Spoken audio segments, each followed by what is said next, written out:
ሁሉ የበላይ በሆነው ህገ መንግስትም ሆነ በቤተሰብ ህግ የህፃናት ጥበቃ ጉዳይ ልዩ ትኩረትን ያገኘ ሲሆን አገራችንም በጉዳዩ አህጉራዊም ሆነ ዓለም አቀፋዊ ስምምነቶችን ተቀብላ ትግበራ ከጀመረች ዓመታት ተቆጥረዋል።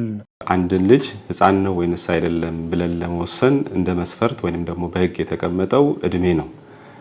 እድሜ ስለሆነ ማንኛውም ጾታ ሳይለይ ወንድም ሆነ ሴት ከ18 ዓመት በታች የሆነ ሁሉ ህፃን እንደሆነ ህግ በተለይ በዓለም አቀፍ ደረጃ የተደነገጉ የሰብአዊ መብት ድንጋጌዎች የህፃናትን መብት ብቻ መሰረት ተደርጎ የተደነገጉ ድንጋጌዎችም ሆነ በአፍሪካ ደረጃ የአፍሪካ የህፃናት መብት ቻርተር ደህንነት በግልጽ በተለይ ኢትዮጵያ እነዚህን ሁለቱን ሰነዶች ፈርማ የሀገሪቱ የህግ አካል እንደማድረጓ መጠን እነዚህ ሁለት በህፃናት ላይ የወጡ ዓለም አቀፍ የህግ ማዕቀፎች በግልጽ ከ18 ዓመት በታች የሆነ ልጅ ሁሉ ህፃን እንደሚባል ትርጉም ተሰጥቶታል። በተመሳሳይ በሀገራችንም በአዲሱ የክልሉ የደቡብ ኢትዮጵያ ክልል የቤተሰብ ህግ አዋጅ ቁጥር 29/2016 የወጣው አንቀጽ 129 ላይ ያው በተመሳሳይ በግልጽ ህፃን የሚባለው ወይንም ደግሞ አንድ ልጅ አካለ መጠን አድርሷል ተብሎ የሚባለው ከ18 ዓመት በላይ እንደሆነና ከ18 ዓመት በታች የሆኑ ሁሉ ህፃናት እንደሆኑ ግልጽ የሆነ የህግ ማዕቀፍ ስላለን ያው ህፃን የምንለው ከ18 ዓመት በታች የሆኑትን እንደሆነ መረዳትና ማወቅ ያስፈልጋል። ህፃናት ካላቸው የእድሜና የአካል እድገት አንፃር በተለይ ልዩ ድጋፍ የሚፈልጉ የማህበረሰብ ክፍሎች ናቸው። የህግ ማዕቀፍ በራሱ እነዚህ ነገሮች ለማረጋገጥ ወሳኝ ነው። በተለይ ከህግ አንፃር ቅድምም እንደገለጽኩት በሀገር ደረጃ የተሻለው የሆነ የህግ ማዕቀፍ በተለይ ዓለም ላይ አሁን በሰፊው የሚታወቀውና በተለይ የህፃናትን መብት በማስመልከት ዓለም አቀፍ ተቀባይነት ኖሮት እስካሁን ድረስ በሁሉም ሀገራት ተግባራዊ እየተደረገ ያለው የዓለም አቀፍ የህፃናት መብት ኮንቬንሽን ወይም ደግሞ ሲአርሲ የምንለው ነውና ያ ሲአርሲ ኢትዮጵያ ተቀብላ 1989 ላይ ነው የወጣው። ያ ሲአርሲ ከወጣ በኋላ ኢትዮጵያም ተቀብላ አጽድቃ የሀገሪቱ የህግ አካል አድርጋለች። ኢትዮጵያ ተቀብላ ያጸደቀቻቸው ዓለም አቀፍ ስምምነቶች ወይንም ደግሞ በዓለም አቀፍ ደረጃ ያሉ ህጎች የሀገሪቱ የህግ አካል ሆነው እንደ ሀገሪቷ ህግ ነው የሚታዩትና በተለይ ህገ መንግስታችን አንቀጽ 9 ንዑስ ቁጥር 4 ላይ እንደውም አንቀጽ 13 ንዑስ ቁጥር 2 ላይ እነዚህን ነገሮች ያው በስፋት ያብራራል። ምክንያቱም ኢትዮጵያ ተቀብላ በህዝብ ተወካዮች ምክር ቤት ወይንም በፓርላማው የሀገሪቷ የህግ አካል እንዲሆኑ አጽድቃለች። በተመሳሳይ የአፍሪካ ህፃናት መብት ደህንነት ቻርተርንም በተመሳሳይ የሀገሪቷ የህግ አካል ሆነዋልና በተለይ በዓለም አቀፍ ደረጃ አሉ የሚባሉ የህፃናት መብቶች የኢትዮጵያም ተቀብላ አጽድቃ የሀገሪቷ የህግ አካል ሆነዋልና እነዚህ ስምምነቶችና የህግ ከለላዎች ቢኖሩም የአፈጻጸም ጉድለቶች ግን በጉልህ ይስተዋላሉ። ይህንን ችግር መቅረፍና ህፃናት ተጠብቀው እንዲያድጉ ለማድረግ ሁሉም የሚመለከተው ባለድርሻ አካል ርብርብ ሊያደርግበት ይገባል። ጥሩ ፍሬ የሚያፈራ ዛፍን ለማግኘት በለጋነትና ችግኝ ሳለ መንከባከብ ግዴታ እንደሆነ ሁሉ ጥሩ አገር፣ ጥሩ ዓለም የሚገነባ ትውልድ ለመፍጠር ህፃናትን መንከባከብ፣ ከተለያዩ አደጋዎች ተጠብቀው እንዲያድጉ ማድረግ የግድ ይሆናል። ተጽዕኖው ከቤት እስከ ዓለም የሚደርስ በመሆኑ የመንግስትም ሆነ መንግስታዊ ያልሆኑ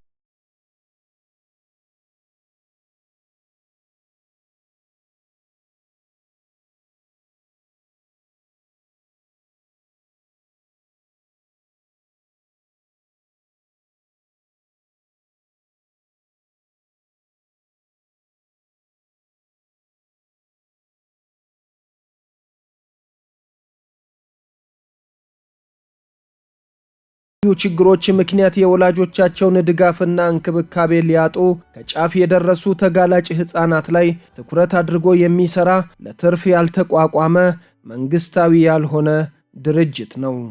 በ1949 እንደ አውሮፓውያን አቆጣጠር የሁለተኛውን የዓለም ጦርነት ማብቂያ ተከትሎ የተመሰረተው ድርጅቱ በአገራችን ለ50 ዓመታት ያክል በሰባት የፕሮግራም ሎኬሽኖች ላይ ቅርንጫፎችን ከፍቶ እየሰራ የዘለቀ አንጋፋ ድርጅት ሲሆን በዚህም አይነተኛ ለውጦች ተመዝግበዋል። የኤስኦኤስ ህፃናት መንደር በ1949 ዓመተ ምህረት እንደ አውሮፓውያን አቆጣጠር በሁለተኛው የዓለም ጦርነት ማብቂያ ላይ አንድ ሄርማን ገማይነር የሚባሉ በወቅቱ የዩኒቨርሲቲ ተማሪ የነበሩ ሰውና ጓደኞቻቸው ይሄ ጦርነቱ ያለ ቤተሰብ ያስቀራቸውን ቤታቸውን ያፈረሰባቸውን ወላጆቻቸውን ያሳጣቸውን ልጆች ከጎዳና ላይ ሰብስበው በማሳደግ የጀመሩት ፕሮግራም ነው። እንግዲህ በዓለም ላይ ላለፉት 75 ዓመታት ህፃናትን ማዕከል አድርጎ የሚተገበሩ የተለያዩ መርሃ ግብሮችን እየተገበረ በተለይም ወላጆቻቸውን በተለያየ ምክንያት ያጡና ለማጣት የተጋለጡ ልጆች ላይ በማተኮር የሚሰራ ነው። በዚህም ለእያንዳንዱ የዓለም ልጅ ቤተሰብ ኖሮት በፍቅር በክብርና በሙሉ ዋስትና ሊያድግ ይገባል የሚል ራዕይ አስቀምጧል። ይሄን ራዕይ ደግሞ ለማሳካት ቤተሰብ ለሌላቸው ቤተሰብ መመስረት፣ የወደፊት ማንነታቸውን እንዲቀርጹ ለማገዝና በማህበረሰባቸው ልማት ላይ ደግሞ በመሳተፍ የነዚህን ልጆች ችግር ማህበሩ ራሱ አቅሞ ጎልብቶ በራሱ የሚፈታበት ቁመና ላይ እንዲደርስ ስራ የሚሰራ ድርጅት ነው። እንግዲህ ወደ ኢትዮጵያ ከመጣ ደግሞ 50 ዓመት ሆኖታል። አሁን 51ኛ ዓመታችን ላይ ነው የምንገኘው።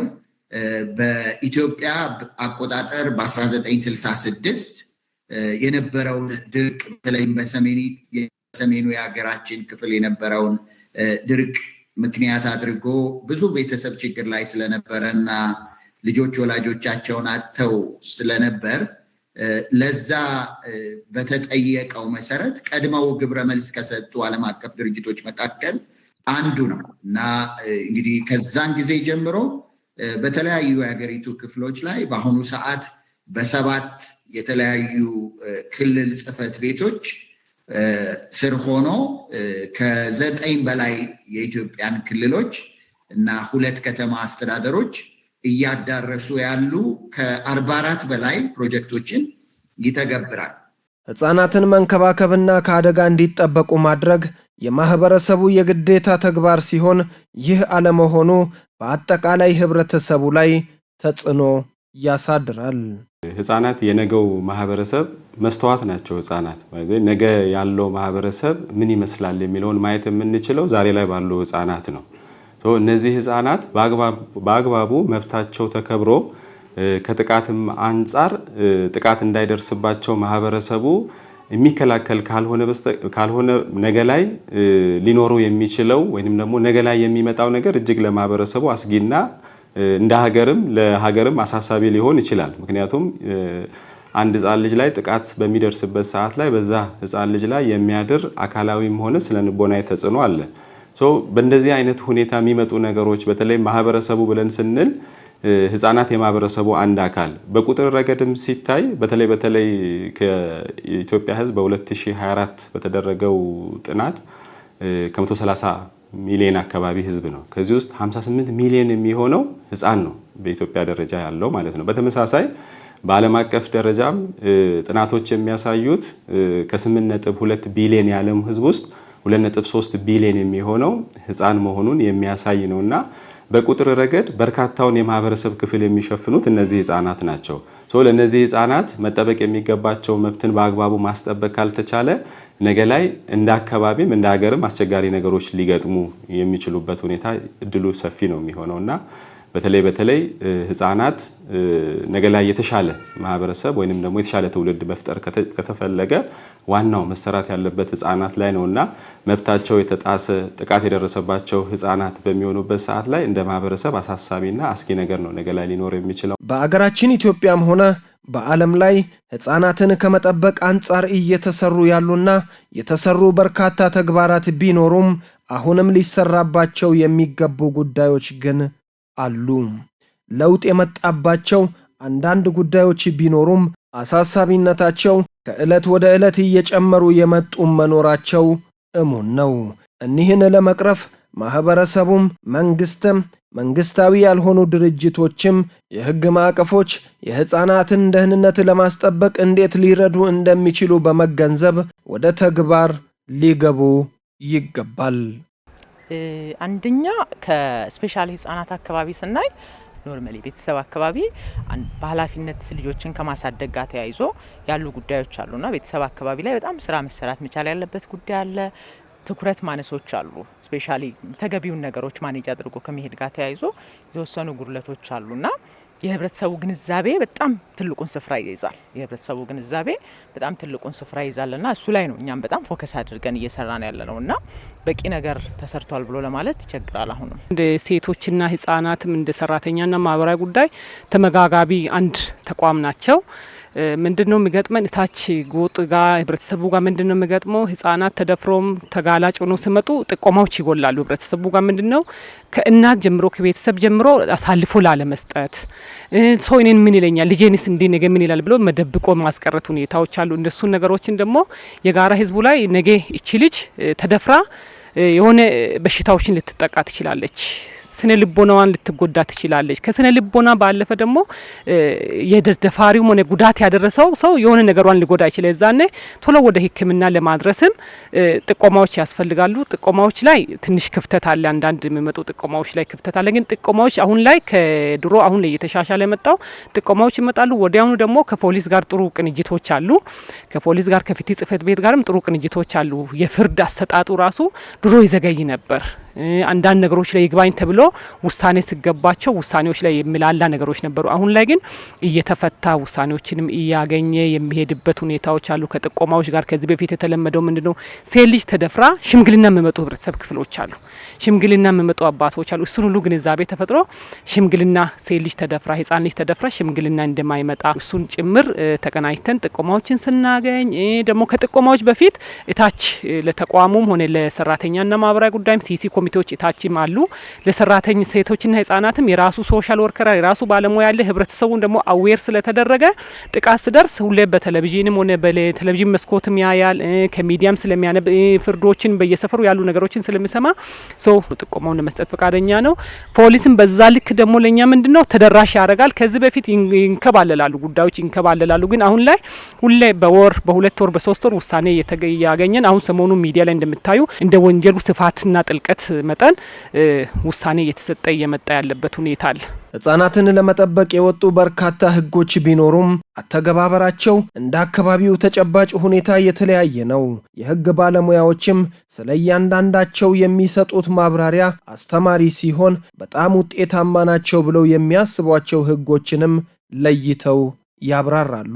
በአገራችን ኢትዮጵያ ህገ መንግስቱም ሆነ የቤተሰብ ህጉ ለህፃናት መብት ትኩረት የሰጠ ሲሆን የህገ መንግስቱ አንቀጽ 36 ከህፃናት ጥበቃ ጋር በተያያዘ ፋይዳው የጎላ እንደሆነ ይነሳል። እንግዲህ ከህገ መንግስት አንጻር የፌዴራሉ ህገ መንግስትም ሆነ የደቡብ ኢትዮጵያ ክልል ህገ መንግስት ሁለቱም ህፃናት ያሏቸው መብቶች ተብሎ እንግዲህ ምናልባት ህገ መንግስት በባህሪው ጠቅለል ያሉ ነገሮችን ነው የሚይዘው እንጂ ዝርዝር ነገር ውስጥ አይገባም። ስለዚህ ከዚህ አንጻር በህገ መንግስቱ የህፃናት መብት ተብሎ ተለይቶ አንቀጽ 36 ላይ መመልከቱ በራሱ ለህፃናት መብት የተሰጠውን ቦታ የሚያሳይ ወይንም ደግሞ የሚያመለክት ነው። ያ ብቻ ሳይሆን ምን ምን መብት አላቸው የሚለውንም በዝርዝር አስቀምጧል። ቅድም እንደገለጽኩት ህፃናት ከጉልበት ብዝበዛ የመጠበቅ ወይንም ደግሞ ካሉበት የእድሜ ወይንም ደግሞ የአካል ብቃት ደረጃ አንጻር ከፍ ያሉ ስራዎችን መስራት እንደሌለባቸው ይህም በዋናነት የህፃናቱን የአካል እድገት ለማስጠበቅ ተብሎ የወጣ ነውና እነዚህ በተለይ ወደ 6 እንትኖችን ይዘረዝራል ህገ መንግስቱ ላይና እንግዲህ ህገ መንግስቱ ላይ በዚህ ደረጃ መደንገግ ማለት በአገር አቀፍ ደረጃ ለህፃናት መብት የተሰጠውን ቦታ የሚያመለክት ወይንም ደግሞ ቦታ የሚያሳይ ነው። ሊሆን የሚችለው ወይንም ደግሞ በቀደም ባልኩት ሲአርሲ ላይ ወይንም ደግሞ የአፍሪካ የህፃናት መብት ቻርተር ላይ ያሉ መብቶችንም አካቶ ነው። በተለይ አንቀጽ 36 ላይ በዋናነት እነዛን ሁሉ ያቀፈ ወይንም እነዛን ሁሉ ያካተተ ነውና በዝርዝር መብቶቻቸውን ማስቀመጡ በራሱ ትልቅ በተለይ በህግ ደረጃ ትልቅ ማዕቀፍ መኖሩን የሚያረጋግጥ ወይንም ደግሞ ልዩ ትኩረት መሰጠቱን የሚያሳይ ነው። ከዛ ባሻገር በክልላችን ወይንም ደግሞ በአዲሱ የክልሉ የቤተሰብ ህግ አዋጅ ቁጥር 29 2016 ላይ በተለይ መግቢያው ላይ በግልጽ ተመልክቷል። መግቢያው ላይ ያንን የቤተሰብ ህግ ማውጣት ያስፈለገበት እንደው ምክንያቱ ተብሎ ፕሪያምብሉ ላይ ሲገልጽ በጋብቻ ጊዜም ሆነ ከጋብቻ በኋላ የሚደረጉ ሁነቶች በተለይ የህፃናትን ጥቅም ተቀዳሚ ማድረግ እንዳለባቸው እንግዲህ አጠቃላይ ህጎች ሲወጡ ህጉን ማውጣት ያስፈለገበት ምክንያት ወይንም ደግሞ ዓላማው ምን እንደሆነ መግቢያው ላይ ይገለጻልና በዚህም የክልሉ ቤተሰብ ህግ ላይ መግቢያው ላይ በዚህ ደረጃ መገለጹ የትኛውም አይነት ጋብቻ ወቅት ላይ ወይንም ደግሞ በጋብቻ ጊዜ ውስጥ ባሉ ጊዜም ሆነ በፍቺ ጊዜ ህፃናትን የሚመለከቱ ጉዳዮች ወይንም ደግሞ ህፃናቶች ካሉ የህፃናቱ ጥቅም ተቀዳሚ መደረግ እንዳለበት ወይንም ደግሞ የህፃናቱ ጥቅም ከሌላው አስቀድሞ መታየት እንዳለበት የሚያመለክት ነውና እነዚህ ሁለት የህግ ማዕቀፎች በተለየ ሁኔታ ያ ብቻ አይደለም። ምናልባት አዋጅ ቁጥር 1178ን በህገ ወጥ መንገድ ሰዎችን ድንበር ማሻገርና ድንበር ማሻገር በተመለከተ የወጣ አዋጅ አለና ያ አዋጅ ከሌሎቹ አዋጅ በተለየ ሁኔታ ትርጉም ላይ አንቀጽ 2 ንዑስ ቁጥር 10 ላይ ህፃን ማለት ምን ማለት ነው የሚለውን ትርጉም ከሰጠ በኋላ በተለይ በህገ ወጥ መንገድ ድንበር ማሻገር የተፈጸመው ጉልበት ብዝበዛው የተፈጸመው በህፃናት ላይ በሚሆንበት ሰዓት ላይ የቅጣት መጠኑ ከፍ የሚል መሆኑን በተለይ ለወንጀሉ ማክበጃ ተብሎ ለቅጣቱ ማክበጃ ተብሎ የተቀመጠው ድርጊቱ የተፈጸመው በህፃናት ላይ በሚሆንበት ሰዓት ላይ ቅጣቱ ሊከብድ እንደሚከብድ ማስቀመጡ በራሱ የህግ ማዕቀፎች በተለይ አሁን ላይ ለህፃናት ሰፊውን ትኩረት የሰጡ መሆኑንና ያሉ ተጨባጭ አሁን እየመጡ ያሉ ጥቃቶችንም ለመከላከል ያለውን በተለይ የህግ ማዕቀፍን በአግባቡ የሚያመለክቱ ወይንም ደግሞ የሚያሳዩ ናቸው። ይህንን ድንጋጌ ተፈጻሚ ለማድረግ የተለያዩ ተግዳሮቶች ያሉ ሲሆን አንቀጽ 41ም ህፃናትን ከመጠበቅ አንጻር ያለው ሚና ቀላል ባይሆንም የራሱ ተግዳሮቶች አሉት። መንግስትም ይህንን ለመቅረፍ የራሱን ሚና እየተወጣ ይገኛል። የመንግስት ግዴታ እነዚህን ጥቃቶችን ሊከላከሉ የሚችሉ የህግ ማዕቀፎችንና እኚህን ጥቃቶች ደግሞ በደረሱ ጊዜ ተገቢውን እርምጃ ከመከላከል አንጻር መከላከል የሚያስችል ስርዓት መዘርጋት ነውና ትልቁ ዓላማ ምናልባት በመንግስት ረገድ ያሉ የህግ ማዕቀፎች ቅድም ብያለሁ ዓለም አቀፍ ላይ አሉ የሚባሉ ህጎችን ተቀብሎ የሀገሪቱ የህግ አካል እስኪያደርግ ድረስ ያሉ ትልቅ የሆነ ኮሚትመንቶች አሉ። ከዛ ባሻገር ተቋማትን ጭምር በተለይ ከጉልበት ብዝበዛ ጋር ተያይዞ ሰራተኛና ማህበራዊ ጉዳይ አለ። እንደነዚህ አይነት ነገሮችን እንዲከላከል ተብሎ ሴቶችና ህፃናት ተብሎ በተቋም ደረጃ የተቋቋመ አለ። በተለይ በህፃናትና ሴቶች ላይ የሚደርሱ ጥቃቶችን በተመለከተ አስቀድሞ ማህበረሰቡን ማንቃት፣ እንዲህ አይነት ጉዳዮች በሚመጡ ሰዓት ላይ ተገቢውን ድጋፍ ማድረግ ኢንስቲትዩሽኖች አሉ፣ በደንብ ኢንስቲትዩሽኖች አሉ። ነገር ግን በቀጣይ እነዚህ ተቋማት ግን ምን ያህል ስራ እየሰራን ነው፣ በተለይ ይህንን ከመከላከል የህፃናትን መብት ከማስጠበቅም ሆነ ጥቃትን ከመከላከል አንጻር ምን እየሰራን ነው የሚለውን ነገር በደንብ ማየትና መመልከት ያስፈልጋል የሚል መልእክት ነው እና በተለይ ማህበረሰቡ ከጥቃት ነፃ የሆነ አካባቢን እንፍጠር ብሎ እኔ ማስበው እስከዛ ደረጃ ድረስ ነው። በየአካባቢው በየቀበሌው የኛ ቀበሌን ከጥቃት ነፃ ማድረግ አለብን ብሎ ህዝቡ መነሳት አለበት። የህፃናትን ጥቃት ለመከላከል የሚረዳ ድንጋጌ በህገ መንግስት ማኖርና መተግበር አንዱ የመንግስት ዋና ተግባር ሲሆን የተወሰዱ እርምጃዎች ለውጥ ያመጡ ቢሆንም ግንዛቤን ከማስፋት ጀምሮ ተጨማሪ ስራዎችን ግን የሚፈልጉ ናቸው። እነዚህ ህግጋት ተግባራዊ እንዲሆኑና የህብረተሰቡ ግንዛቤ ሰፍቶ ጉዳዩ የሁሉም እንዲሆን መንግስትም ሆነ መንግስታዊ ያልሆኑ ተቋማትና ማህበረሰቡ የየራሳቸውን ሚና ሊወጡ ይገባል። የህግ ማዕቀፎች የህፃናት መብትንም ለማስጠበቅ ሆነ በእነሱ ላይ የሚደርሰውንም ጥቃት ለመከላከል የሚያስችል በቂ የሆነ የህግ ማዕቀፍ አለ።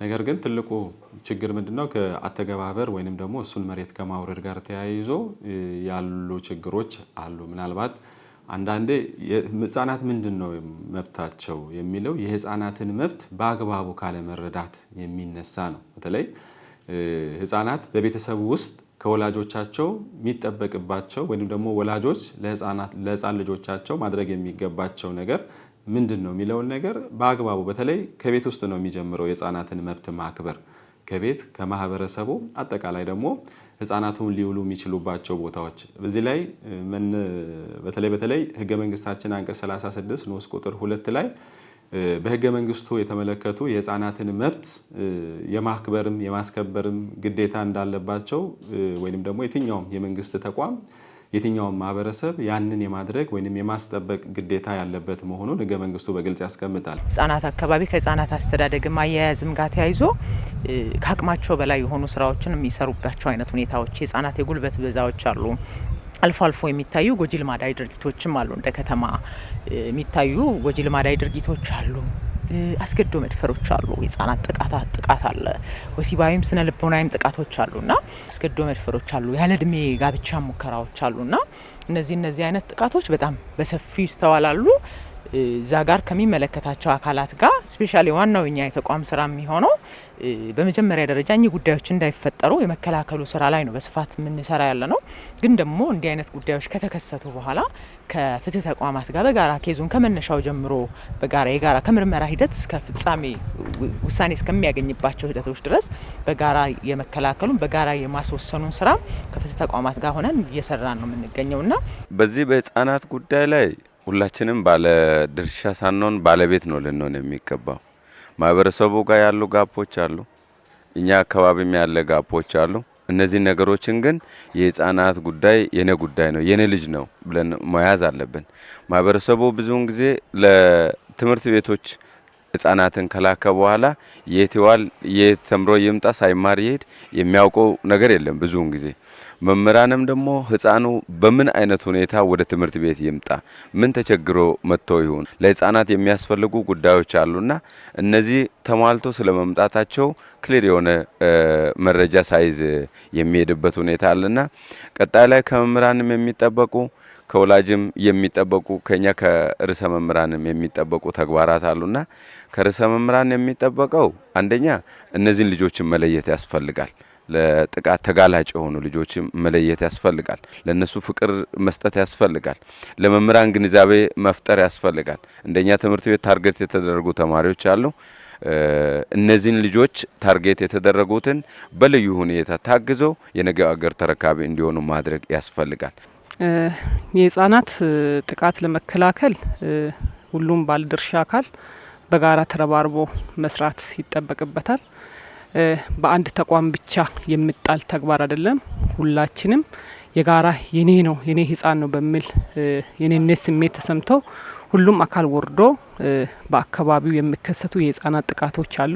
ህፃናት ይደፈራሉ፣ የሆነ ጉዳቶችም ይደርሳሉ። ጥቃቶች ሲባሉ መደፈርን ብቻ አይደለም የጉልበት ብዝበዛን ጭምር ያለ እድሜ ጋብቻዎች፣ አካላዊ ጥቃት ድብደባዎች አሉ። የማሸማቀቅ፣ የመስደብ፣ የማግለል ስራዎች ይሰራሉ። የዛን ህፃናት ምን ይሆናሉ? ስነ ልቦናቸው ይጎዳል። ከትምህርት ገበታቸው ወደ ኋላ የሚቀሩበት ሁኔታዎች አሉ። ከማህበረሰቡ ዘንድ የሚገለሉበት ሁኔታዎች አሉ። ድብደባዎች ይገጥማሉ። እነኛ ሁሉ ጥቃቶችን የግድ የኔነት ስሜት ተሰምቶ ሁሉም አካል የኔ ልጅ ነው በሚል የባዳ ልጅ ነው የሌላ ሰው ልጅ ነው ሳይል የኔ ልጅ ነው በሚል ነገር ላይ ሁሉም የጋራ መረባረብ ይፈልጋል። ከዛ ከህብረተሰብ ባለፈ ባለድርሻ አካላት ጋር ተቀናጅቶ መስራት ይግድ ይላል። ከዛ ባለፈ ግን ህብረተሰቡ ላይ ግንዛቤ ስራዎች መሰራት አለባቸው። ህብረተሰቡ ላይ እንደ አርባ ምንጭ ከተማ 8 ቀበሌያት አሉ። 8 ቀበሌያት ላይ ከዚህ ባለፈ በ2016 ዓመተ ምህረት ላይም አሁን ላይም ቢሆን የግንዛቤ ስራዎች እየተሰሩ አሉ። የግንዛቤ ስራዎች በቂ አይደሉም። ከህገ መንግስቱ ባሻገር አዲሱ የደቡብ ኢትዮጵያ ክልል የቤተሰብ ህግም ለህፃናት ደህንነት ጥበቃ ልዩ ትኩረት ይሰጣል። ወላጆች በአብሮነት እያሉም ሆነ በፍቺ ሁኔታ ውስጥ ህፃናት ደህንነታቸው ሊጠበቅ ስለሚገባ የህግ ጥላ ሽፋን አግኝቷል። በየመዋቅሩ ያሉ ፍርድ ቤቶችም ይህንን በማስተባበር ረገድ ትልቅ ሚና ያላቸው ሲሆን የተለያዩ ዘዴዎችን በማዘጋጀት አተገባበሩን ይከታተላሉ። በጋብቻ ጊዜም ሆነ ከጋብቻ በኋላ የሚደረጉ ሁነቶች በተለይ የህፃናትን ጥቅም ተቀዳሚ ማድረግ እንዳለባቸው እንግዲህ አጠቃላይ ህጎች ሲወጡ ህጉን ማውጣት ያስፈልገበት ምክንያት ወይንም ደግሞ አላማው ምን እንደሆነ መግቢያው ላይ ይገለጻልና በዚህም የክልሉ ቤተሰብ ህግ ላይ መግቢያው ላይ በዚህ ደረጃ መገለጹ የትኛውም አይነት ጋብቻ ወቅት ላይ ወይንም ደግሞ በጋብቻ ጊዜ ውስጥ ባሉ ጊዜም ሆነ በፍቺ ጊዜ ህፃናትን የሚመለከቱ ጉዳዮች ወይንም ደግሞ ህፃናቶች ካሉ የህፃናቱ ጥቅም ተቀዳሚ መደረግ እንዳለበት ወይንም ደግሞ የህፃናቱ ጥቅም ከሌላው አስቀድሞ መታየት እንዳለበት የሚያመለክት ነውና በቤተሰብ መለየት ምክንያት በተለያዩ ቤተሰብ መለየት ምክንያት ለችግር ይጋለጣሉና አንደኛው በፍቺ ጊዜ ነው፣ ሁለተኛው ደግሞ በሞት ነው፣ ሶስተኛው ደግሞ በመጥፋት ነውና የመጀመሪያውን ደረጃ በፍቺ ያለውን ነገር ስናይ በፍቺ ሂደት ውስጥ የልጆችን ደህንነትና ጤንነት ቅድሚያ ለመስጠት በመጀመሪያ ደረጃ ፍርድ ቤት በራሱ እኛ የፍቺ ሂደቶች ከመግባታቸው በፊት እዛ ፍርድ ቤት ባሉ ማህበራዊ ሳይንስ ባለሙያዎች እታች ወርደው የወላጅን የአኗኗር ዘይቤ፣ የገቢ ምንጭ፣ ጤና፣ እድሜ እንዲሁም የህፃናቱን እድሜና የደህንነትና ጥቅም በማዘነ መልኩ ጥናት ያካሂዳል።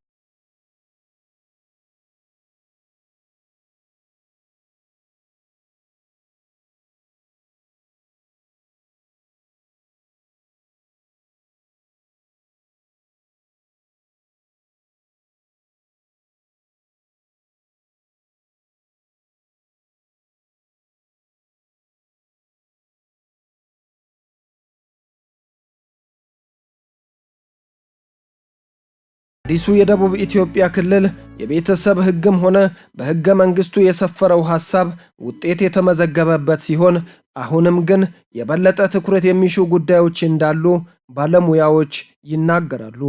ለአብነትም በቤተሰብ አለመግባባቶች ወይም በፍቺ ሂደት የልጆች መብት መጠበቁን ከማረጋገጥ አንጻር ወጥ የሆነ መስፈሪያ አለመኖር ልጆችን በሚነኩ ውሳኔዎች ላይ ልጆች እንዲሳተፉ ከማድረግና ማህበረሰቡ ሊወጣ ከሚገባው ማህበራዊ ሚና አንጻር ውስን የአፈጻጸም ጉድለቶች እንዳሉ ይነሳል። ህፃናትን ስናሳትፍ ያሉበትን እድሜ እና የብስለት ደረጃ መለየት አስፈላጊ ነው። ያው ቀደም እንዳልኩት ህፃናት በአእምሯቸው፣ በስነልቦናቸው፣ በአካላቸው ያልበሰሉና ጠቃሚና ገንቢ ተገቢ የሆነ ውሳኔ መስጠት ማይችሉ ናቸውና በዛን ጊዜ ህፃናት ያሉበትን ደረጃና ብስለት በማየት ውሳኔዎችን የራሳቸውን ህፃናትን የውሳኔ አካል በማድረግ ውሳኔዎች ይሰጣሉ ማለት ነው።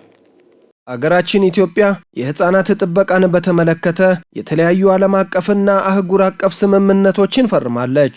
የተባበሩት መንግስታት የህፃናት መብቶች ኮንቬንሽን CRC በህፃናት ጥበቃ ላይ ያለው ሚና የጎላ ሲሆን በአገራችን ኢትዮጵያ ተፈጻሚ የሆነ ይገኛል። አገራችንም ግዴታዎቿን እየተወጣች ትገኛለች። የአፍሪካ የህፃናት መብትና ደህንነት ቻርተር ACRWCም አህጉራዊ ስምምነት ሲሆን የህፃናት ጉልበት ብዝበዛና ያለዕድሜ ጋብቻ የመሳሰሉት ላይ የበለጠ የሚያተኩር ነው። ይህ ቻርተርም የሀገራችንን ህፃናት በብዙ የረዳ ሲሆን አንዳንድ የተፈጻሚነት ተግዳሮቶችም ነበሩበት። የህፃናትን መብት ማስጠበቅ፣ ደህንነታቸው የተጠበቀ እንዲሆን መርዳት ለተወሰነ አካል ተቆርሶ የሚሰጥ አይደለም። ይህም በመሆኑ በርካታ መንግስታዊ ያልሆኑ ድርጅቶች ጉዳዩን ጉዳያቸው አድርገው ሲንቀሳቀሱ ይስተዋላል። ህገ መንግስቱ መብቶችን መዘርዘር ብቻ ሳይሆን መብቶቹ እንዴት ባለ ሁኔታ ሊጠበቁ እንደሚገባም ግልጽ የሆነ የህግ ማዕቀፍ ጭምር አለው። ነገር ግን በተለይ በአግባቡ መብቶቻቸውን ተረድቶ መብቶቻቸው ተግባራዊ እንዲሆኑ ከማድረግ አንጻር አሁንም ቢሆን ከግንዛቤ ጋር ተያይዞ የሚታዩ ክፍተቶች አሉ። በተመሳሳይ ቀደምም ገልጫለሁ ከጥቃት ጋርም በተያያዘ ጥቃታቸውን ከመከላከልም ጋር በተያያዘ ሰፊ የሆነ ጥቃት ደርሶባቸውም በሚመጡ ሰዓት ላይ በተለይ የአገልግሎት አሰጣጥ ምን ይመስላል ተብሎ ተቋማት የየራሳቸውን መመልከት ማየት ያስፈልጋል። አንዳንዴ ወደዛ ለደብል ቪክቲማይዜሽን ወይንም ደግሞ ለሁለተኛ ጥቃት የሚጋለጡበት ሁኔታ አለ። ምክንያቱም ጥቃት ደርሶባት ወይንም ደግሞ ከጥቃት በኋላ ከፍትህ ስርዓቱ ልታገኝ የሚገባውን ወይንም ደግሞ ሊያገኝ የሚገባውን አገልግሎት ፈልጎ ወደ ፍትህ ስርዓቱ በሚመጣበት ሰዓት ላይ የፍትህ ስርዓቱ አገልግሎት አሰጣጥ ምን ይመስላል፣ ህፃናትን ከደብል ቪክቲማይዜሽን የሚከላከል ነው ወይንስ አይደለም የሚለውን ነገር በደንብ ማየትና መመርመር ያስፈልጋልና እዛ ጋር ካተገባበር አንፃር የሚታይ ክፍተቶች አሉ። እንደ አካባቢያችንም ሆነ እንደ ከተማችን በህፃናቶች ላይ በርካታ ጥቃቶች ይደርሳሉ። እነዚህ ጥቃቶቹ በተለይ ስንለየው ውስጣዊና ውጫዊ ጥቃት ተብሎ የሚጠቀሱ ናቸው። አብዛኛውን ጊዜ በተለይ እነዚህ ጥቃቶች በሚደርሱበት ጊዜ አንደኛ ቀድሞ ፈጥኖ ከመድረስ አንጻር ፖሊስ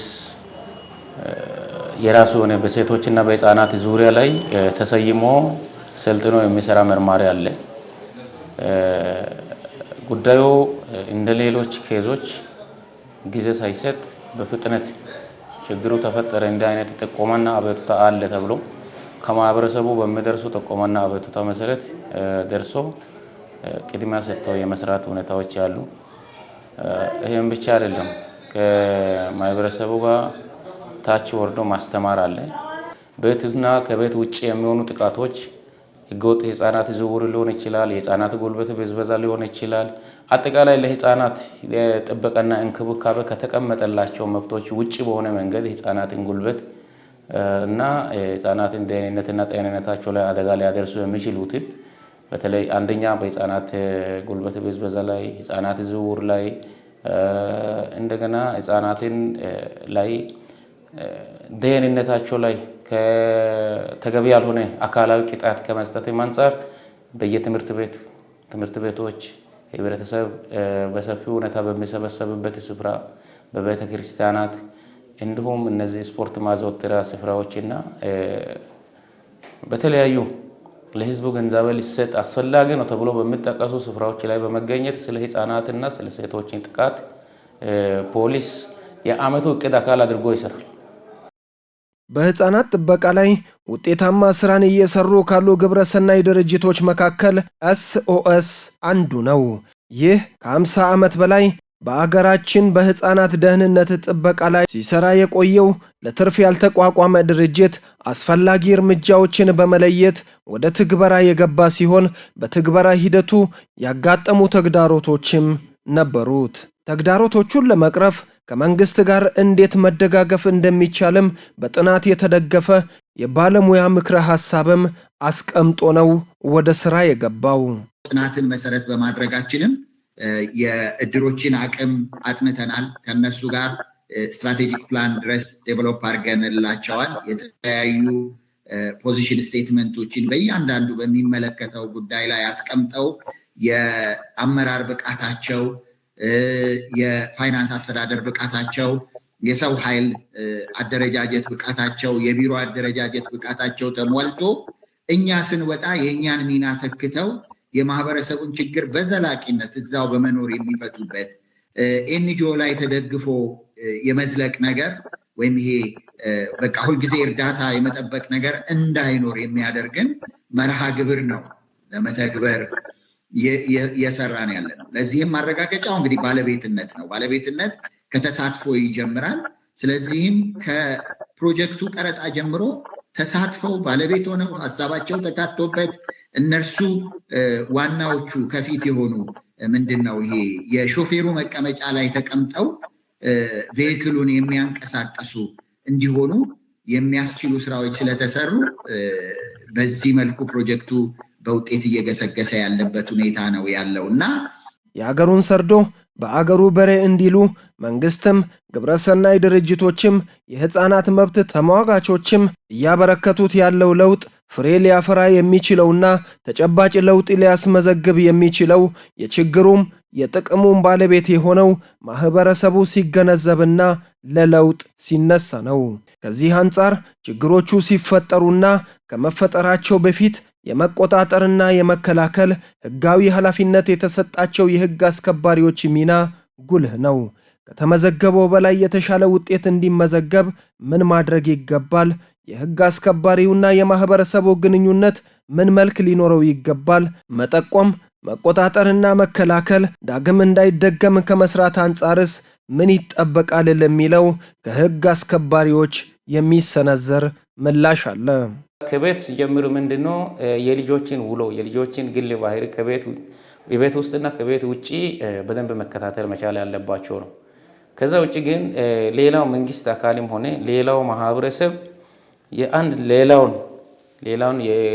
ሌላው ሰው ከጉልበት ብዝበዛ ጋር ከህገወጥ ህጻናት ዝውውርን ሌላው ላይ የሆነ ያለውን ነገር በኔ ልጅ ላይ ቢሆንስ የሚል ራሱን እዛ ቦታ ላይ ወስዶ ማየት መቻል አለበት። ልጅ ላይ ሊሆን የማይፈልገውን ነገር ሌላው ላይ ማድረግ፣ በህገወጥ ማዛወር፣ ጉልበት ብዝበዛ፣ የራሱን ልጅ አስተምሮ የሌላውን ልጅ ከብቶችን ማስጠበቅ፣ ከጉልበት ከአቅሙ በላይ የሆነ ስራ ማሰራት። እንደገና ህገ መንግስት አንቀጽ 36 ላይ የህፃናትን መብትን በተመለከተ የሁሉም ህፃናትን መብት እኩል ነው ህገ መንግስቱ የሚያስቀምጠው ማለት ነው። በዚህ ልክ ለኔ ልጅ ሊሆን የማይገባውን በኔ ልጅ ላይ ሊፈጸም የማይገባውን ሌላ ላይም ሊፈጸም አይገባውን በሚል ማህበረሰቡ አጠቃላይ ለህፃናት እኩል ጥበቃና እንክብካቤ ሊኖረው ይገባል። ሴቶችን ከማንቃት ጀምሮ ህብረተሰቡ ግንዛቤው እያደገ የራሱን ልጅ በአግባቡ ማሳደግ የሚችልበትን እድል እንዲፈጥር የግንዛቤ ማስጨበጫ ስራዎችን ይሰራል። የተለያዩ ኩነቶችን ያዘጋጃል። ከተለያዩ መንግስታዊ ካልሆኑ አካላት ጋር በቅንጅት የግንዛቤ በጣም በስፋት የሚሰራው ግንዛቤ ላይ ነው የሚሰራውና ሰው ከግንዛቤ አንጻር ነው በጣም ብዙ ጥሰቶች የሚፈጠሩትና ያንን ለማስቀረት ግንዛቤ ላይ በጣም ይሰራል። ከዛም ያለፉ ጉዳዮች ሲኖሩ ደግሞ ተጠቃሚነታቸው ላይ ዲቴል ገብቶ ከሚመለከታቸው አካላት ጋር በመቀናጀት ስራዎችን ይሰራል። ከዛ ሲያልፍ ደግሞ ስፔሻሊ ጥቃቶች ሲኖሩ ሴቶችም ላይ ህጻናትም ላይ ጥቃቶች ይፈጸማሉ። የተለያዩ አይነት ጥቃቶች አሉ። እነዛ ሲኖሩ ደግሞ የህግ ከለላ ማግኘት እንዲችሉ ከፍትህ ተቋማት ጋር በጋራ በመቀናጀት የተለያዩ ድጋፎችን ያደርጋል። መብታቸው እስኪከበር ድረስ ከጎናቸው ሆኖ በጋራ ይሰራል። በሀገራችን ኢትዮጵያ መረጃውን እንዳሰባሰብንበት እንደ ጋሞ ዞን የህፃናት ጥቃትን ከመከላከልና ከመጠበቅ አንጻር የተሰሩም የተገኙም ውጤቶች የመኖራቸውን ያክል ተጨማሪ ስራን የሚፈልጉ ጉዳዮችም አሉ። SOS አርባ ምንጭ የሚገኘው ቅርንጫፉም በጉዳዩ ላይ አቅዶ እንደሚሰራ አካል ይህንን መከላከልና መቆጣጠር የሚችሉ ኮሚቴዎችን ለማህበረሰቡ አቋቁሞ ወደ ተግባር አስገብቷል። ውጤትም እየተመዘገበበት ይገኛል። 4 የውጤት መዳረሻዎች ያሉት ፕሮጀክት አርባ ምንጭ ላይ ተቀርጾ መተግበር ጀምሯል። በጣም ውጤታማም ሆኗል። ገና በመጀመሪያው ዓመት እንግዲህ እንዳልኩት ጥናትን መሰረት ስለምንሄደው መጀመሪያ ተጠንቶ ተለክቶ የተሰጠን ጉዳይ ላይ ማህበረሰቡ የመነበት ጉዳይ ላይ ስለሆነ ፕሮጀክቱ የተቀረጸው ውጤታማነቱን በዛ ልክ የሚገለጽ ነው እና ገና በመጀመሪያው 1 ዓመት በጣም 100% የሚያክል የአክቲቪቲም የበጀትን ፐርፎርማንስ ያሳየ ውጤታማ መርሃ ግብር ወይም ፕሮጀክት መተግበር ችለናል አርባ ምንጭ ላይ። ከአርባ ምንጭ እንግዲህ አሁን ከገባን 1 ዓመት ከ3 ወር ጨርሰናል። ከዛ በፊት ቅድም እንዳልኩ ጥናት አስጠንተናል። ኒድ አሰስመንት የሚባል የፍላጎት ዳሰሳ ማለት ነው እና እዛ ፍላጎት ዳሰሳ ላይ የልጆች ተጋላጭነት ሁኔታ ምን ይመስላል የሚለውን አጥንተናል። ማህበረሰቡ ምን እሴቶች አሉት የሚለውን አጥንተናል። ቀጥሎ ደግሞ ባለድርሻዎችስ እዛ ጋር ምን እየሰሩ ነው? እነማን ናቸው? ከኛስ ጋር እንዴት ተቀናጅተው በዘላቂነት ሊሰሩ የሚችሉበት ሁኔታ አለ የሚለውን ጥናት በባለሙያ አስጠንተን በጥናት ሪኮመንዴሽን መሰረት እዛው አርባ ምንጭ ቱሪስት ሆቴል ባለድርሻዎችን ሰብስበን የእድር አመራሮች፣ የመንግስት ሴክተር መስሪያ ቤት አመራሮች፣ የሚመለከታቸው ባለድርሻ አካላት በሙሉ በተገኙበት ያንን ጥናት አስገምግመን እና ተቀባይነቱን አረጋግጠን ከዚያ በኋላ አብረናቸው ፕሮጀክት ቀርጸናል። የትኩረት አቅጣጫዎቹም ለየት ይላሉ። እንደ ኮንቴክስቱ ቅድም እንዳልኩ ጥናቶች ያመለከቱንን ስለሆነ ምን ቀርጸው ልጆች ላይ አተኩረን የልጆች ክብካቤና ጥበቃ ጉዳይ የመጀመሪያው ነገር ሆኖ ይመጣል ሁሌም። ከዚያ ቀጥሎ ደግሞ የቤተሰቡን አቅም በብቃት የመገንባት ስራ አለ። ትምህርት ላይ እንሰራለን። ለየት የሚያደርገው የአርባ ምንጭ ግን አድቮኬሲ ላይ የዚህ በልጆች ጉዳይ ላይ የማቀንቀንን እና ድምፅን የማሰማትን ጉዳይ ትኩረት አድርጎ የሚሰራ ውጤት አራተኛ ውጤት አቅጣጫችን የውጤት መዳረሻችን አድርገን አስገብተን ይህን ፕሮጀክት እየተገበርን እንገኛለን። እንደ አጠቃላይ ሁሉ አቀፍ ደህንነቱ የተጠበቀ ትውልድ፣ ሁሉ አቀፍ ደህንነቱ የተጠበቀ አገርን ከመስራት አንጻር ያለው ፋይዳ ጉልህ እንደመሆኑ ማህበረሰቡም መንግስትም መንግስታዊ ያልሆኑ ድርጅቶችና ግለሰቦችም በጉዳዩ ላይ ንቁ ተሳትፎ ሊያደርጉ ይገባል። የኤስኦኤስ ዋነኛ ዓላማና ሚናም ይህ ነውና ከመንግስት ጋር ተቀናጅቶ በጉዳዩ ላይ ለውጥ ለማምጣት እየተጋ ይገኛል። አርባ ምንጭ በጣም ብዙ መልካም እሴቶች ያሉት የጋሞ ህዝብ የተለየ መገለጫዎች የሆኑ የሚታወቅበት የምንኮራባቸው እሴቶች ያሉት ህዝብ ነው። እንግዲህ ሽማግሌዎች የሚደመጡ የሚከበሩ በሀገር ደረጃ ትልልቅ ሮሎች ያሏቸው ሽማግሌዎች ያሉበት የወደፊቱን የሚረዳ የሚያቅፍ ልጆችን በአግባቡ ለማሳደግ የስራ ባህልን ከልጅነት ጀምሮ የሚያሰርጽ ማህበረሰብ ነው እና እንግዲህ እነኚህን ባለድርሻዎች ሌሎች የመንግስት ተቋማትን፣ ዩኒቨርሲቲዎችን፣ ማህበረሰቡን በአጠቃላይ የልጆች ጉዳይ የሁላችን ጉዳይ ነው የሚል መልእክት ነው ማስተላለፈው። የሁላችን ጉዳይ ነው። የኤንጂኦ ጉዳይ አይደለም፣ የመንግስት ጉዳይ አይደለም፣ የተወሰነ ቤተሰብ ጉዳይ አይደለም። ቢኮዝ ልጅን ለማሳደግ በትልቁ ማህበረሰብ ነው የሚያስፈልገው፣ ሀገር ነው የሚያስፈልገን እና በዚህ ሂደት ውስጥ ድርሻ የለኝም የሚል ሰው የለም። ስለዚህ ልጆች ጥበቃው በተሟላበት ክብካቤ ባለበት እና ሰላም ባለበት ሁኔታ ላይ የሚያድጉበትን ድባብ ለመፍጠር ሁሉም ያለውን ጉዳይ ብሎ ትኩረት ሰጥቶ ቅድሚያ የሚሰጠው ጉዳይ የልጆች ጉዳይ እንዲሆን ለሁሉም አደራ ማለት እፈልጋለሁ። ኤስኦኤስ አርባ ምንጭ ከተማ ላይ በ2016 ነው አርባ ምንጭ ከተማ የገባው። እንደ አርባ ምንጭ ከተማ ፕሮጀክቱ ከገባ ጊዜ ጀምሮ በሁለት ቀበሌያት ላይ ነው የምሰራው። በሁለት ቀበሌያት ላይ ዶይሳ ሴቻ ላይ፣ ጫሞ ቀጠና ላይ፣ ቤሬ እድገት በር ላይ እድገት በር ቀጠና ላይ ነው እየሰራ ያለው። ኤስኦኤስ እውነት ስለመናገር የሚሰራው ሰዎቹ ቅድሚያ ተጋላጮችን፣ ጎዳና ላይ የሚመጡ ህጻናትን፣ ጎዳና ላይ የሚወጡ እናቶችን ለኛ ለመቀነስ ጥሩ ስራዎችን እየሰራ ያለው ድርጅት ነው። ምንድነው እሱም ድርጅት በ235 ቤተሰብና በ635 ህጻናት ላይ ነው ኤስኦኤስ ፕሮጀክት እየሰራ ያለው። እሱም እድራትን ይዞ ነው። ሁለት ጂንካ ጫሞ ላይ ጂንካ በርና እሳች ደግሞ ተራራ መደራጃት ድርን በመውሰድ ከትምህርት ቤቶች ጋርም በጋራ ሆኖ ስቄላ ላይ ያሉ ትምህርት ቤቶች ጋርም በጋራ በመሆን እየሰራ ያለበት ሁኔታ አለ። የባለድርሻ አካላት ብለን የምንለው ከግለሰብ እስከ መንግስት ድረስ ያሉ አካላት ናቸውና የሃይማኖት ቤተ እምነቶች የራሳቸውን ኃላፊነት ሊወስዱ ምእመናንን ሊያስተምሩ ይገባል የሚል እምነት አለን። ከዛ ባለፈ የሀገር ሽማግሌዎች ስፔሻሊ የጋሞ ምድር ላይ ነው ያለነውና በጣም ተሰሚነት ያላቸው በጣም በእርጥብ ሳር እሳትን ያበረዱ አባቶች ያሉበት ምድር ላይ ነው ያለነውና የሀገር ሽማግሌዎች ትልቁን ሚና ሊጫወቱ ይገባል። ትልልቅ አባቶች ባሉበት ምድር ህጻናት ሊደፈሩም ህጻናት ጥቃትም ሊደርስባቸው አይገባምና የማህበረሰቡ ስነ ልቦና ላይ እስከ ማውገዝ ድረስ መደረስ መቻል አለበት። እሱን ማድረግ ይኖርብናል የሃይማኖት አባቶች፣ የሀገር ሽማግሌዎች። ከዛ ባለፈ ደግሞ ቤተሰብ ትልቁን ድርሻ ይወስዳል። ስፔሻሊ ከህጻናት ጋር ተያይዞ ትልቁ የልጅነት ህይወት የሚመሰረተው ቤተሰብ ውስጥ ነው።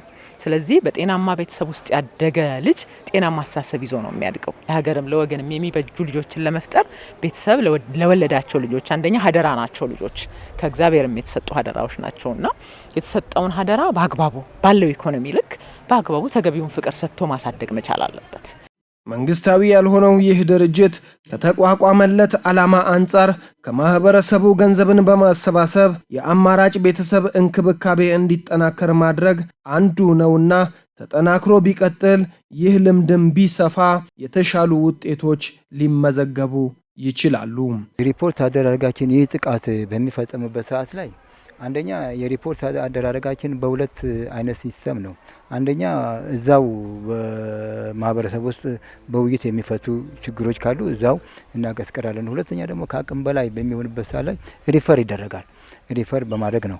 እስካሁን ድረስ ግን እኛ ያጋጠመን ችግር እዛ ውስጥ ለውስጥ በውይይት ላይ ተደራድሮ ችግሮቹ እንዲፋቅ ማድረግ ነው። ከዚህ ውጪ ደግሞ እርግጥ ሪፈር የተደረጉ በዛው በከለላ ውስጥ በጥምር ኮሚቴ ውስጥ በተቋቋመው እንትን ውስጥ የተጣሉ 2 ልጆች ነበሩ። የተጣሉት ልጆች በተቻለ መጠን አሳዳጊ እንዲመደቡ በማድረግ ለነሱ ደግሞ አስፈላጊ ነገሮችን የሳሙና አንዳንድ አስፈላጊዎችና ለሚያሳድጓቸው ልጆች እስከ 5000 ብር እየተከታተልን በመርዳት በዚህ ወለሞት ሁኔታዎችን በመከላከል ላይ እንገኛለን። እዚህ በተለይ ወዲያው በውይይት የሚያልቁ ሁኔታዎች በሚደርሱበት ሰዓት ሪፖርት ከህብረተሰቡ ባገኘነውና ከልዩ ሁኔታዎች ባገኘነው ሁኔታ ላይ እዛው ችግሩን አቃለን ለሚመለከተው ክፍል ሪፖርት እናደርጋለን።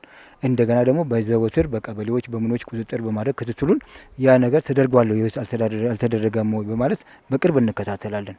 ምላሹንም ለህብረተሰብ እናሳውቃለን። በተለይ እነዚህ ተጥለው በሚገኙና በአንዳንድ ሁኔታዎች ላይ በሚሉ ልጆች ላይ እነዚህ ልጆች ጤንነታቸውን በማስመርመር አሳዳጊዎችን በመመደብ ከዛም በኋላ ደግሞ እንደገና ደግሞ ሄዶ ባለፈው ጊዜ እንኳን 2 ዙር ሄደን ቼክ አድርገን ችግር ላለባቸው አስፈላጊ ድጋፎችን አድርገናል። በተለይ አሁን ከመንግስት ኮሚቴ ጋር ጥምር ኮሚቴው መቋቋሙ አንደኛ ከሴቶች ጉዳይ አለ፣ እኛም ከእድሮች አሉ እና ከነዚህ ጋር የተውጣጣ በመሆኑ ከሴቶች ጉዳይ ጋር የሚፈጠሩ ችግሮችን በሚፈጠርበት ሰዓት ላይ ቢያንስ ማህበረሰቡን እድሮችንና አጠቃላይ እነዚህ ነገሮች ደንብና ስርዓት በማውጣት በእያንዳንዱ እድር ላይ አቅሙን የቻለውን ያህል ወራሂ ባጀት በመመደብና የሴቶችም ጉዳይ እንደ ሴቶች ጉዳይ በመውሰድ ከነሱ ጋር ባጀት በማውጣት ከነሱ ጋር የጋራ ቅንጅት በመፍጠር እስከ ከንቲባው ድረስ በመሄድ የጋራ ቅንጅት አካባቢ ከቀበሌያት ጋራ ከአጠቃላይ ከስከታችኛው እስከ ጎጥ ድረስ በመሄድ ከነሱ ጋር ቅንጅት በመፍጠር